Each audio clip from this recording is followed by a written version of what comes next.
Come in up here. Message today is out of 2 Corinthians chapter 12, from verses 7 through 10. It's about where does your strength come from? Where's it come? So, this is Paul who talks about the revelations he got when he was stoned to death and getting caught up in the third heaven. It goes on to verse 7, he said, lest I should be exalted above measure through the abundance of the revelations. It's like, what's he saying? It's easy to get a big head over what God's showing me. Real easy. There was given to me a thorn in the flesh, the messenger of Satan to buffet me, lest I should be exalted above measure. So he said, okay, so I have a thorn in the flesh. Now, they debate about that, but you know, when you get stoned to death, it's bound to have some effects on you. Just, you know, there's going to be some effects. I expect it was basically, of course there's going to be a brain injury. Because he had trouble seeing. And he had trouble speaking. Yeah, sounds like brain injury to me. Anyway. So it's like, it says this is but I like the way he puts it. This is given me a thorn in the flesh, the messenger of Satan to buffet me. So that was the purpose of the enemy, to just make his life miserable, right?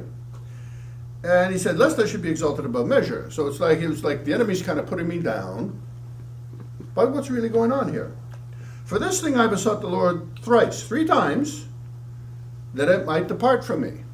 So he asked God 3 times, move it away, get it out. It's like, he trusted God, he could believe God. He did believe God. And God said to me, my grace is sufficient for thee, for my strength is made perfect in weakness. So he gets an answer. God says, no. No. Why? My grace is sufficient. The grace.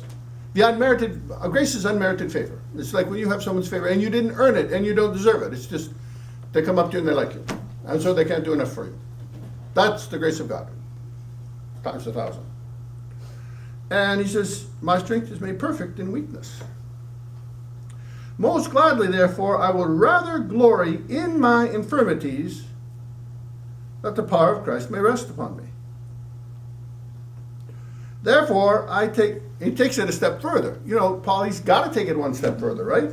Therefore, I take pleasure in infirmities, in reproaches, in necessities, in persecutions, in distresses for Christ's sake. Why? For when I'm weak, then I'm strong. Now, it's easy to miss what this is really all about. So the enemy meant this to be a thorn in the flesh. Take him down. Just put him in his place. God had a totally different purpose. God said, okay, I'm going to let him continue to do that. Why? Well, not just because his head could get big because of the anointing that he had. Much more important than that.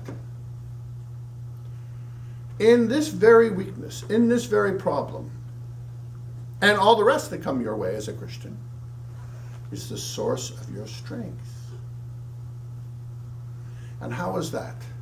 The problem that you have is the opportunity to get into the presence of God and to have victory. So here is Paul. He had trouble speaking. He had trouble seeing.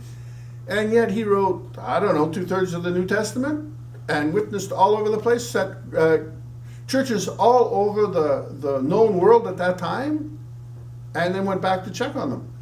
It's like amazing.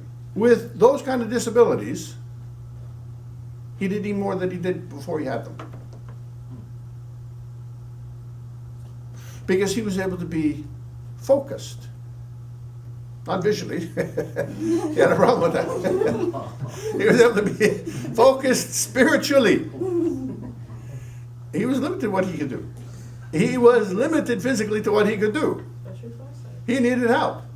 But that was okay. I think it was like prophetic when he was struck on the road to Damascus. Bam! Hit off his horse. Lands on the ground. And he's blind all of a sudden. So God says, it's kind of tough for you to kick against the bricks, huh? He said, well, and then the next thing Paul says is, what do you want me to do, Lord? He knows this is God talking to him. He says, go to Damascus. Now, he's blind. And God tells him, go into Damascus. Just that's a work of faith. Okay, where am I going to stay? What am I going to do? I'm blind. I got nobody to take care of me. Just go into Damascus. I'll let you know. Wow. Now that's faith. It was the start of faith, and bam, he got hit with blindness. No, he wasn't blind, but he certainly had trouble. He said, look at how large my letters are when I write. Because his eyesight is really bad. He's probably today, he would be legally blind. So that's why I said it was kind of getting blinded on the road to Damascus was almost kind of prophetic. Nevertheless, the point here, the whole point of the message is this. We all have problems in our life. You might have someone in your life you can't depend on. You might have someone in your life that's just being a pain in the neck. You might have financial problems. You may have physical problems. You may have emotional problems. Doesn't matter what they are. In the midst of that very problem, is the strength of God. He's allowing that problem into your life. He said, nothing can touch you. God builds a hedge around us. So what does come in is allowed by God. The enemy has to get permission to do anything against us. We know that from Job. And the Bible also tells the New Testament, all things work together for good, for those that love God and are called according to his purpose. Not everybody, not all Christians, but those that are called according to his purpose and love God. It works to your good. So when you look at your situation and you don't like it, okay. That's all right. Tell God about it. But then the next thing you do is not ask how you got there, or who's responsible, or who can you blame, because none of those things are going to do you any good. There's just one question to ask Jesus: what do you want, Lord? Just like Paul said, what do you want? What can I do? What do you want from me? I want to get rid of this problem, but the issue is not the problem. The issue, put it there to get my attention, because you want to talk to me, because you want to help me, you want to walk with me. Yeah. He doesn't want to just be there just to solve your problem and then you take off someplace else. He wants to be an integral part of your life every day. When you get up, during the course of the day, when you go to bed, he wants to be there. All the time, in your face. He wants to be there. He wants you at that place where you got peace and joy no matter what happens during the course of the day. Amen. And when you really get into that presence, like Paul, it's like it's not a big deal. He prayed 3 times, he got the answer, it's like, okay, I get it now. This is it's not even about my strength and weakness, it's about me getting closer to Jesus, and Jesus is going to make a way for me. And we know, because he sure didn't live like he had a disability. He didn't act like it. There was nothing in there nobody ever thinks of Paul having a disability. Why? Because he didn't live his life like that. He's the one who said, I can do all things through Christ all things through Christ, who strengthens me. So we should be ashamed if we say, I can't do it. Of course I can't do it. That is absolutely true. I can't do anything. Unless God strengthens me, unless God gives me the ability, I can do nothing. But once I get into his presence and he anoints me, I can do all things. Are there some things that you can't do in your life? God's telling you, you can't do it. Mm-hmm. And after you get into his presence and you talk with him, he may tell you to leave it alone. Wow. If you push anyway, you'll end up like Paul, getting struck down. You don't want to play with God.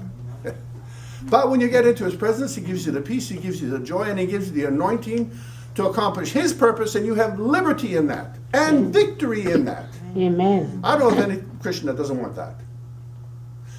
And that's my message for today.